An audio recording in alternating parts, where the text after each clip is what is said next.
अगर आपकी उम्र 33 साल है तो एक सीधा सवाल है, आपके पास कितनी नेटवर्थ होनी चाहिए? 10 लाख रुपए, 20 लाख रुपए, 40 लाख रुपए या शायद 80 लाख रुपए?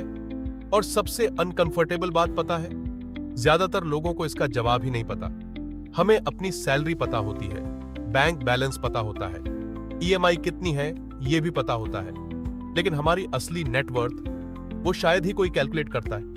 हो सकता है आपकी उम्र 35 साल हो, सैलरी 60,000 रुपए हो, हर महीने खर्च आराम से चल रहा हो, लेकिन आपकी फाइनेंशियल पोजीशन उतनी मजबूत ना हो जितनी आपको लगती है। आज हम अलग अलग उम्र में नेटवर्थ के प्रैक्टिकल बेंचमार्क्स देखेंगे और समझेंगे कि एक ही सैलरी कमाने वाले दो लोगों में 20 लाख रुपए या 40 लाख रुपए का नेटवर्थ गैप आखिर बनता कैसे है।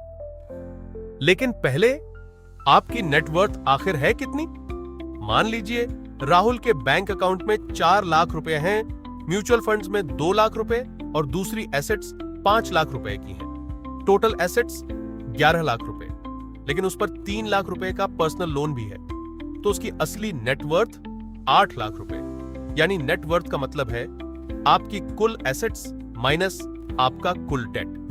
इसीलिए 1 लाख रुपए सैलरी कमाने वाला व्यक्ति जरूरी नहीं कि 50,000 रुपए कमाने वाले से ज्यादा वेल्थी हो। सैलरी आपकी कहानी का सिर्फ एक हिस्सा है।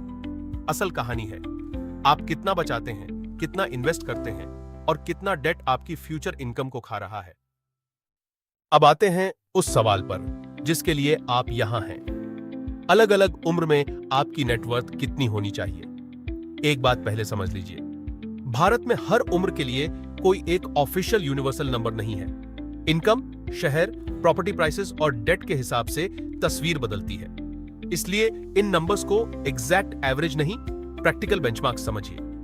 अगर आपकी उम्र 25 साल से कम है तो 0 रुपए से 3 लाख रुपए नेटवर्थ के बीच होना बिल्कुल सामान्य हो सकता है। कुछ लोग अभी पढ़ाई कर रहे हैं, कुछ पहली जॉब शुरू कर रहे हैं, कुछ पर 2 लाख रुपए या 5 लाख रुपए का एजुकेशन लोन है। इसलिए आपकी नेटवर्थ 0 रुपए या नेगेटिव 3 लाख रुपए भी हो सकती है। लेकिन इस उम्र में सबसे बड़ा फायदा पैसा नहीं, टाइम है।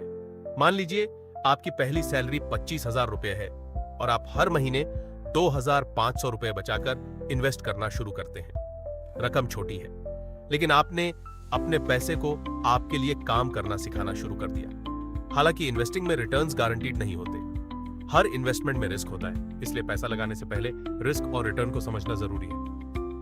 अब 25 से 30 की उम्र एक प्रैक्टिकल बेंचमार्क हो सकता है, 2 लाख रुपए से 10 लाख रुपए नेटवर्थ। लेकिन यहीं एक अनकंफर्टेबल सवाल है। अगर आपकी सैलरी 40,000 रुपए है और आपने 5 साल में करीब 24 लाख रुपए कमाए हैं, तो आज आपकी नेटवर्थ सिर्फ 1 लाख रुपए क्यों है? बाकी पैसा गया कहां? यही वो उम्र है जहां इनकम बढ़ती है, लेकिन लाइफस्टाइल भी साथ बढ़ जाता है। पहले 25,000 रुपए की सैलरी में 20,000 रुपए खर्च होते थे, फिर सैलरी 40,000 रुपए हुई, खर्च 35,000 रुपए हो गया, फिर सैलरी 60,000 रुपए हुई, खर्च 55,000 रुपए। इनकम बढ़ी, वेल्थ नहीं। अब 30 से 35 की उम्र, यहां एक प्रैक्टिकल बेंचमार्क 10 लाख रुपए से 25 लाख रुपए नेटवर्थ हो सकता है। और यहीं दो लोगों की कहानी अलग होने लगती है। दोनों 60,000 रुपए कमाते हैं।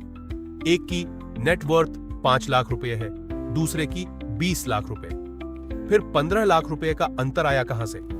एक ने 25 की उम्र से हर महीने 5,000 रुपए बचाकर इन्वेस्ट किया, दूसरे ने कहा अगले साल शुरू करूंगा।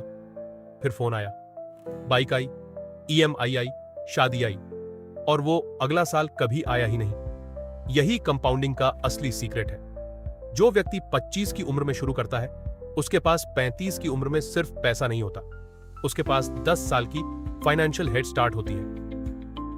अब 35 से 45 की उम्र, एक प्रैक्टिकल बेंचमार्क 25 लाख रुपए से 75 लाख रुपए नेटवर्थ हो सकता है।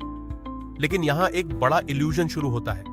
आपके पास 50 लाख रुपए का घर है, 10 लाख रुपए का प्लॉट है, 5 लाख रुपए का गोल्ड है, कागज पर नेटवर्थ 65 लाख रुपए, लेकिन बैंक में सिर्फ 50,000 रुपए।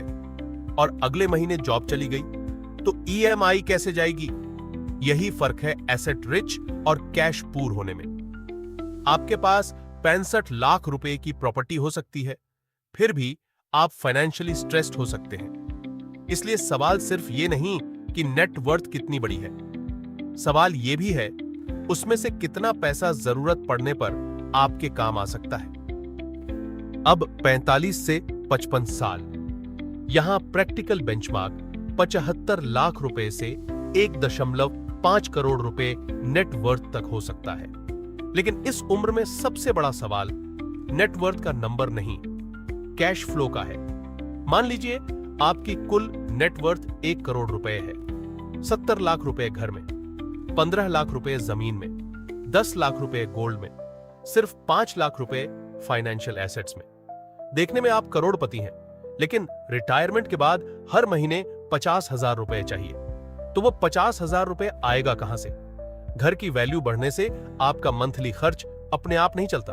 आपने पूरी जिंदगी एसेट्स बनाए, लेकिन अगर इनकम जनरेटिंग एसेट्स नहीं बनाए तो वही एसेट्स आपको परेशान कर सकते हैं। अब 55 से 65 की उम्र, यहां नेटवर्थ 1 करोड़ रुपए से 2 करोड़ रुपए या उससे ज्यादा भी हो सकती है। लेकिन फिर वही सवाल, कितना पैसा ऐसा है जो हर महीने आपके खर्च को सपोर्ट कर सकता है? फाइनेंशियल फ्रीडम का मतलब सिर्फ करोड़पति होना नहीं, बल्कि पैसों की चिंता के बिना फैसले लेना है। अब शुरुआत पर वापस आइए। आपने पूछा था मेरी उम्र में मेरी नेटवर्थ कितनी होनी चाहिए। शायद अब आपको समझ आ गया होगा कि सिर्फ एक नंबर इसका जवाब नहीं दे सकता। अगर आपकी उम्र 30 है और नेटवर्थ 3 लाख रुपए है तो इसका मतलब यह नहीं कि आप फेल हैं। अगर आपकी उम्र 40 है और नेटवर्थ 50 लाख रुपए है तो इसका मतलब यह भी नहीं कि आप सेफ हैं। एक व्यक्ति की नेटवर्थ 50 लाख रुपए हो सकती है, लेकिन डेट 30 लाख रुपए। दूसरे की नेटवर्थ 30 लाख रुपए हो सकती है, लेकिन डेट सिर्फ 2 लाख रुपए। नंबर से ज्यादा जरूरी है आपकी पूरी फाइनेंशियल पोजीशन। आजकल हर बिजनेस और क्रिएटर को कंटेंट चाहिए, और कैनवा एक ऐसी स्किल है जो डिजाइन को अर्निंग में बदल सकती है। अगर आप बिगिनर हैं तो ये course step by step Canva सीखने में मदद करेगा। इसलिए आज एक काम कीजिए, अपनी एसेट्स और डेट लिखिए। बैंक 2 लाख रुपए, म्यूचुअल फंड्स 3 लाख रुपए, गोल्ड 2 लाख रुपए, प्रॉपर्टी 20 लाख रुपए, टोटल एसेट्स 27 लाख रुपए, होम लोन 15 लाख रुपए, पर्सनल लोन 2 लाख रुपए, टोटल डेट 17 लाख रुपए, आपकी नेटवर्थ 10 लाख रुपए। अब खुद से एक सवाल पूछिए, अगर आपकी सैलरी कल से बंद हो जाए तो इस 10 लाख रुपए में से कितना पैसा अगले 6 महीने तक आपकी जिंदगी चला सकता है? यहीं से असली फाइनेंशियल क्लैरिटी शुरू होती है, क्योंकि वेल्थ बिल्डिंग का पहला स्टेप ज्यादा कमाना नहीं है। पहला स्टेप है सच में जानना कि आपके पास है कितना, फिर देखना कि हर महीने कितना बचता है, फिर डेट को कंट्रोल करना, और उसके बाद इन्वेस्टमेंट्स को अपनी सिचुएशन के हिसाब से चुनना, क्योंकि इन्वेस्टिंग कोई मैजिक बटन नहीं है, रिटर्न्स गारंटीड नहीं है, रिस्क हमेशा रहता है। आपको अपना रिस्क समझना होगा, अपना गोल समझना होगा, और यह समझना होगा कि आपका पैसा कब चाहिए।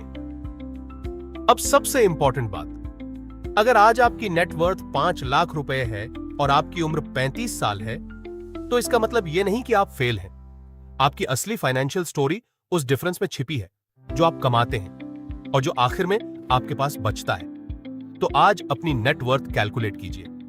हो सकता है नंबर देखकर आपको राहत मिले, हो सकता है शॉक लगे, लेकिन अगर आपने ये नंबर जान लिया तो अगली बार सैलरी आने पर आप सिर्फ ये नहीं सोचेंगे कि कितना खर्च कर सकता हूं, आप ये भी सोचेंगे इस महीने मेरी नेटवर्थ कितनी बढ़ी। क्योंकि आखिर में अमीर वो नहीं होता जिसके पास सबसे महंगी चीजें हो, अमीर वो है जिसके पास अपने फैसले लेने की आजादी हो, बिना हर बार पैसों की चिंता किए।